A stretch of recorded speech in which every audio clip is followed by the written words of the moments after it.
जय श्री राधे कृष्ण। आप सभी का हमारे YouTube चैनल पे बहुत बहुत स्वागत है। आइए सुनते हैं श्री दुर्गा सप्तशती 12वें और 13वें अध्याय की कथा और अंत में सुनेंगे फिर क्षमा प्रार्थना। तो बोलिए प्रेम से माता दुर्गा की जय, नव दुर्गा देवी की जय, माता महाकाली महालक्ष्मी महासरस्वती माता की जय। 12वें अध्याय की कथा। इस अध्याय में देवी चरित्रों के पाठ का महात्म्य का वर्णन किया गया है। तो आइए सबसे पहले माता दुर्गा का ध्यान करते हैं। ओम विद्योद्याम समम प्रभाम मृगपति अस्कंधे स्थितां भीषणां कन्याभिः करवालखेट विलसद धस्ताभिरा सेविता हस्तशक्र गदा शिखेट विशिखांश चापं गुणं तर्जनीं बिभ्राणामनलात्मिकां शशिधरां दुर्गां त्रिनेत्रां भजे। ओम श्री दुर्गा दिव्यै नमः। तो बोलिए प्रेम से दुर्गा माता की जय। मैं 3 नेत्रों वाली दुर्गा देवी का ध्यान करता हूँ। उनके श्री अंगों की प्रभा बिजली के समान है। वे सिंह के कंधे पर बैठी हुई भयंकर प्रतीत होती हैं। हाथों में तलवार और ढाल लिए अनेक कन्याएं उनकी सेवा में खड़ी हैं। वे अपने हाथों में चक्र, गदा, तलवार, ढाल, बाण, धनुष, पाश और तर्जनी मुद्रा धारण किए हुए हैं।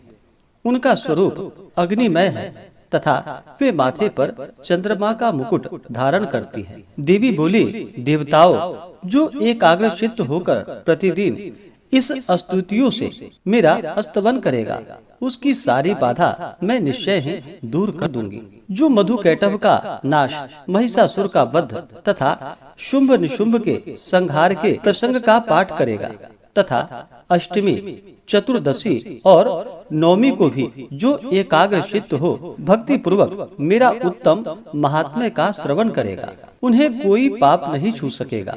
उन पर पाप जनित आपत्तियां भी नहीं आएंगी। उनके घर में कभी दरिद्रता नहीं होगी तथा उनको कभी प्रेमी जनों के विछोह का कष्ट भी नहीं भोगना पड़ेगा। इतना ही नहीं, उन्हें शत्रु से, लुटेरों से, राजा से, शस्त्र से, अग्नि से तथा जल की राशि से भी कभी भय नहीं होगा। इसलिए सबको एकाग्र चित्त होकर भक्ति पूर्वक मेरे इस महात्म्य को सदा पढ़ना और सुनना चाहिए। यह परम कल्याणकारक है। मेरा महात्म्य महामारी जनित समस्त उपद्रवों तथा आध्यात्मिक आदि तीनों प्रकार के उत्पातों को शांत करने वाला है। मेरे जिस मंदिर में प्रतिदिन विधि पूर्वक मेरे इस महात्म्य का पाठ किया जाता है, उस स्थान को मैं कभी नहीं छोड़ती। वहाँ सदा ही मेरा सन्निधान बना रहता है। बलिदान, पूजा, होम तथा महोत्सव के अवसरों पर मेरे इस चरित्र का पूरा पाठ और श्रवण करना चाहिए। ऐसा करने पर मनुष्य विधि को जानकर या बिना जाने भी मेरे लिए जो बलि, पूजा या होम आदि करेगा, उसे मैं बड़ी प्रसन्नता के साथ ग्रहण करूंगी। शरत काल में जो वार्षिक महापूजा की जाती है, उस अवसर पर जो मेरे इस महात्म्य को भक्ति पूर्वक सुनेगा, वह मनुष्य मेरे प्रसाद से सब बाधाओं से मुक्त तथा धन धान्य एवं पुत्र से संपन्न होगा। इसमें तनिक भी संदेह नहीं है।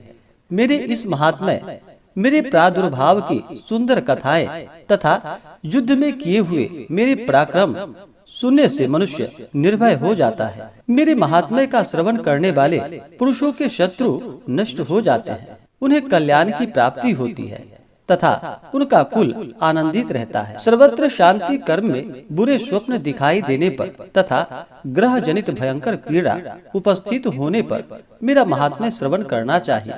इससे सब विघ्न तथा भयंकर ग्रह पीड़ाएं शांत हो जाती है और मनुष्यों द्वारा देखा हुआ दुष्स्वप्न शुभ स्वप्नों में परिवर्तित हो जाता है। बाल ग्रहों से आक्रांत हुए बालकों के लिए यह महात्म्य शांति कारक है तथा मनुष्य के संगठन में फूट होने पर यह अच्छी प्रकार मित्रता कराने वाला होता है। यह महात्म्य समस्त दुराचारियों बल का नाश करने वाला है। इसके पाठ मात्र से राक्षसों, भूतों और पिशाचों का नाश हो जाता है। मेरा यह सब महात्म्य मेरे सामीप्य की प्राप्ति करने वाला है। पशु, पुष्प, अर्घ्य, धूप, दीप, गंध आदि उत्तम सामग्रियों द्वारा पूजन करने से, ब्राह्मणों को भोजन कराने से, होम करने से, प्रतिदिन अभिषेक करने से, नाना प्रकार के अन्य भोगों का अर्पण करने से तथा दान देने से आदि से 1 वर्ष तक जो मेरी आराधना की जाती है और उससे मुझे जितनी प्रसन्नता होती है, उतनी प्रसन्नता मेरे इस उत्तम चरित्र का एक बार श्रवण करने मात्र से हो जाती है। यह महात्म्य श्रवण करने पर पापों को हर लेता है और आरोग्य को प्रदान करता है। मेरे प्रादुर्भाव का कीर्तन समस्त भूतों से रक्षा करता है तथा मेरा युद्ध विषयक चरित्र दुष्ट दैत्यों का संहार करने वाला है। इसके श्रवण करने पर मनुष्यों को शत्रु का भय नहीं रहता।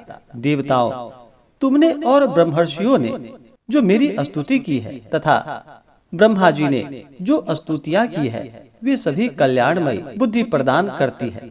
वन में, सूने मार्ग में अथवा दावानल से घिरे जाने पर, निर्जन स्थान में, लुटेरों के दाव में पड़ जाने पर या शत्रुओं से पकड़े जाने पर अथवा जंगल में सिंह, व्याघ्र या जंगली हाथियों के पीछा करने पर, कुपित राजाओं के आदेश से वध या बंधन के स्थानों में ले जाए जाने पर अथवा महासागर में नाव पर बैठने के बाद भारी तूफान से नाव के डगमग होने पर और अत्यंत भयंकर युद्ध में शास्त्रों का प्रहार होने पर अथवा वेदना से पीड़ित होने पर, किम बहुना सभी भयानक बाधाओं के उपस्थित होने पर जो मेरे इस चरित्र का स्मरण करता है, वह मनुष्य संकट से मुक्त हो जाता है। मेरे प्रभाव से सिंह आदि हिंसक जंतु नष्ट हो जाते हैं। लुटेरे और शत्रु भी मेरे चरित्र का स्मरण करने वाले पुरुष से दूर भागते हैं। ऋषि कहते हैं, यूं कहकर प्रचंड पराक्रम वाली भगवती चंडिका सब देवताओं के देखते देखते वहीं अंतर ध्यान हो गई।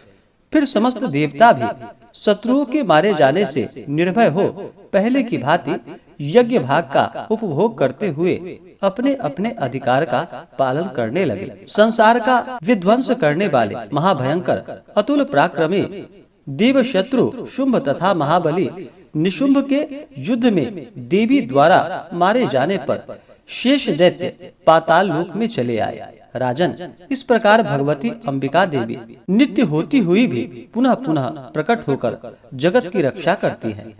वे ही इस विश्व को मोहित करती हैं, वे ही सबको जन्म देती है तथा वे ही प्रार्थना करने पर संतुष्ट हो विज्ञान एवं समृद्धि प्रदान करती हैं।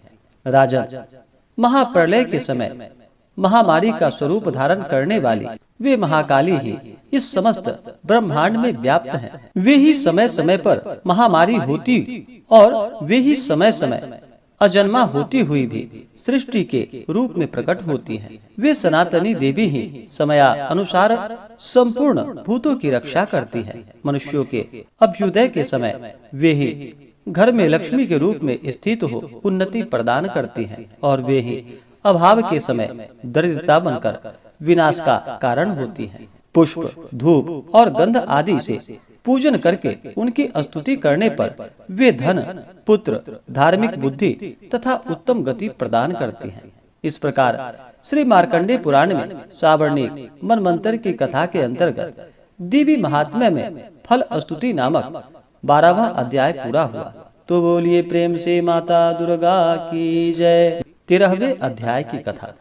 इसके बाद फिर क्षमा प्रार्थना करेंगे, क्योंकि श्री दुर्गा सप्तशती में 1 से लेकर के 13 अध्याय तक, जिसमें कि 700 श्लोक है, और 13वां अध्याय कथा श्रवण करने के बाद हम माता से क्षमा प्रार्थना करेंगे। तो आइए इस अध्याय में जो कि सूरत और वैश्य को देवी का वरदान, इसका वर्णन किया गया है। तो आइए सबसे पहले माता दुर्गा का ध्यान करते हैं, उसके बाद फिर हिंदी में कथा को श्रवण करेंगे, उसके बाद फिर माता से क्षमा प्रार्थना करेंगे। तो आइए सबसे पहले माता का ध्यान करते हैं। ओम बालार्क मंडलाभासाम चतुर्बाहुं त्रिलोचनाम पाशां कुश वराभीतिर धारयन्तीं शिवां भजे।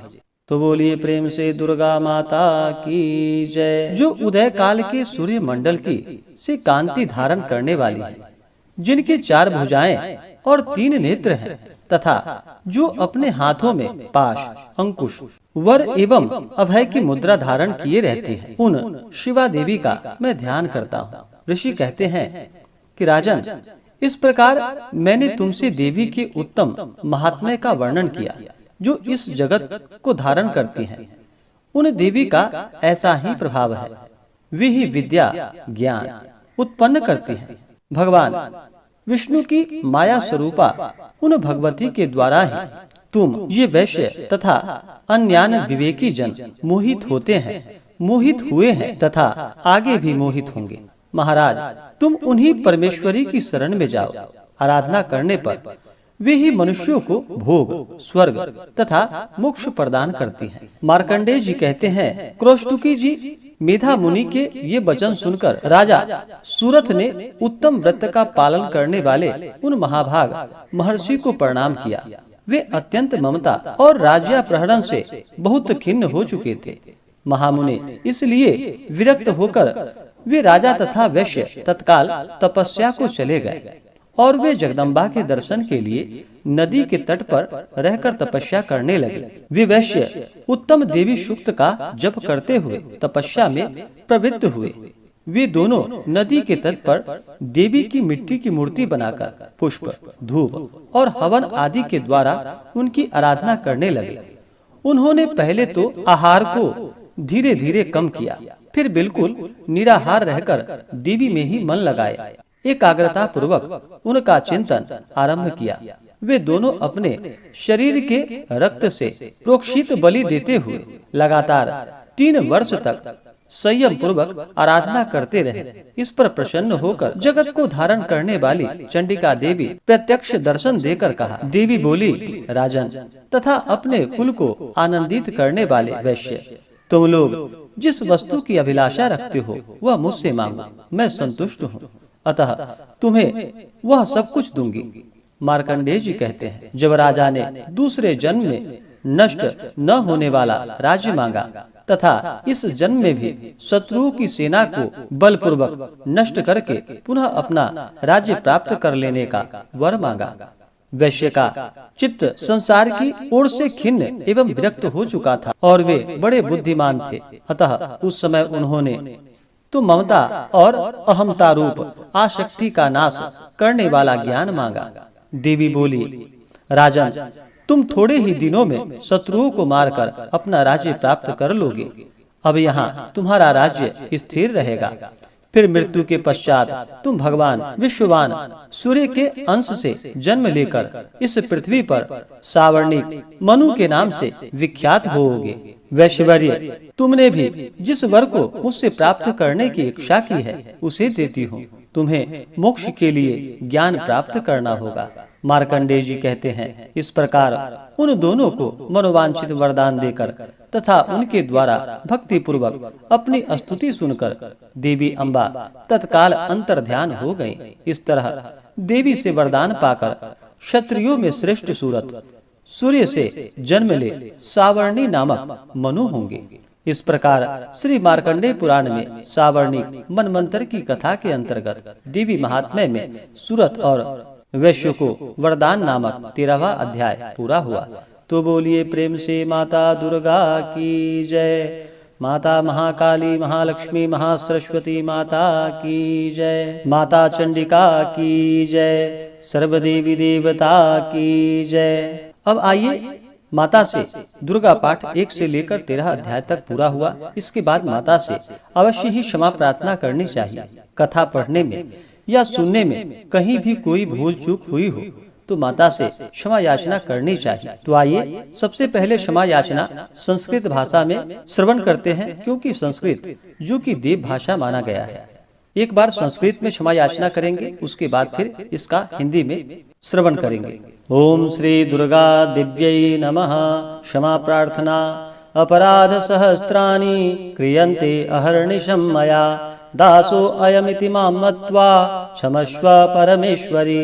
आवाहनं न जानामि विसर्जनं पूजां चैव न जानामि क्षम्यतां परमेश्वरी मंत्रहीनं क्रियाहीनं भक्तिहीनं सुरेश्वरी यत् पूजितं मया देवी परिपूर्णं तदस्तु मे अपराधशतं कृत्वा जगदम्बेति चोच्चरेत् यां गतिं समवाप्नोति न तां ब्रह्मादयः सुराः सापराधो अशिमे शरणं प्रापस्त्वां जगदम्बिके इदानीमनुकम्प्योऽहं यथेच्छसि तथा कुरु अज्ञानाद् विस्मृतेर्भ्रान्त्या यन्यूनमधिकं कृतं तत्सर्वं क्षम्यतां देवी प्रसीद परमेश्वरी कामेश्वरी जगन्मातः सच्चिदानन्दविग्रहे गृहाणार्चामिमां प्रीत्या प्रसीद परमेश्वरी गुह्याति गुह्यगोप्तृत्वं गृहानसमत्कृतं जपं सिद्धिर्भवतु मे देवी त्वत्प्रसादात् सुरेश्वरी ओम श्री दुर्गा प्रणमस्तु क्षमापणं समर्पयामि ओम श्री दुर्गा देव्यै नमः। हे परमेश्वरी, मेरे द्वारा रात दिन सहस्त्रों अपराध होते रहते हैं, यह मेरा दास है, यूं समझकर मेरे ऊपर अपराधों को तुम कृपा पूर्वक क्षमा करो। परमेश्वरी, मैं आवाहन नहीं जानता, विसर्जन करना भी नहीं जानता तथा पूजा करने का ढंग भी नहीं जानता, क्षमा करो। देवी सुरेश्वरी, मैंने जो मंत्रहीन, क्रियाहीन और भक्तिहीन पूजन किया है वह सब आपकी कृपा से पूर्ण हो। सैकड़ों अपराध करके जो भी तुम्हारे शरणों में जा जगदम्ब कहकर पुकारता है उसे वह गति प्राप्त होती है, जो ब्रह्मादि देवताओं के लिए भी सुलभ नहीं है। जगदम्बिके, मैं अपराधी हूँ, किंतु तुम्हारी शरण में आया हूँ। इस समय दया का पात्र हूँ, तुम जैसा चाहो वैसा करो। देवी परमेश्वरी, अज्ञान से, भूल से अथवा बुद्धि भ्रांति होने के कारण मैंने जो न्यूनता या अधिकता कर दी हो वह सब क्षमा करो और प्रसन्न हो। सच्चिदानंद स्वरूपा परमेश्वरी, जगन्माता कामेश्वरी, तुम प्रेम पूर्वक मेरी यह पूजा स्वीकार करो और मुझ पर प्रसन्न रहो। देवी सुरेश्वरी, तुम गोपनीय से भी गोपनीय वस्तु की रक्षा करने वाली हो। मेरे निवेदन किए हुए इस जप को ग्रहण करो, तुम्हारी कृपा से मुझे सिद्धि की प्राप्ति हो। तो बोलिए प्रेम से दुर्गा माता की जय, नवदुर्गा देवी की जय, माता भगवती की जय, माता महाकाली महालक्ष्मी महासरस्वती माता की जय, सर्वदेवी देवता की जय। धर्म की जय हो, अधर्म का नाश हो, प्राणियों में सद्भावना हो, विश्व का कल्याण हो, सकल ग्राम समाज की रक्षा हो, गौ माता की रक्षा हो। नमः पार्वती पतये, हर हर महादेव। तो आशा करता हूँ कि यह जानकारी आपको अच्छा लगा हो। ऐसे ही ज्ञानवर्धक जानकारियाँ प्राप्त करने के लिए हमारे इस चैनल पे अगर आप नए हैं तो चैनल को लाल बटन दबा करके सब्सक्राइब करें, साथ में बेल आइकन घंटी को दबाएं ताकि मेरे वीडियो का नोटिफिकेशन आपको समय से मिलता रहे। वीडियो को लाइक करें, शेयर करें, सुखी रहें और स्वस्थ रहें। जय श्री राधे कृष्ण। धन्यवाद।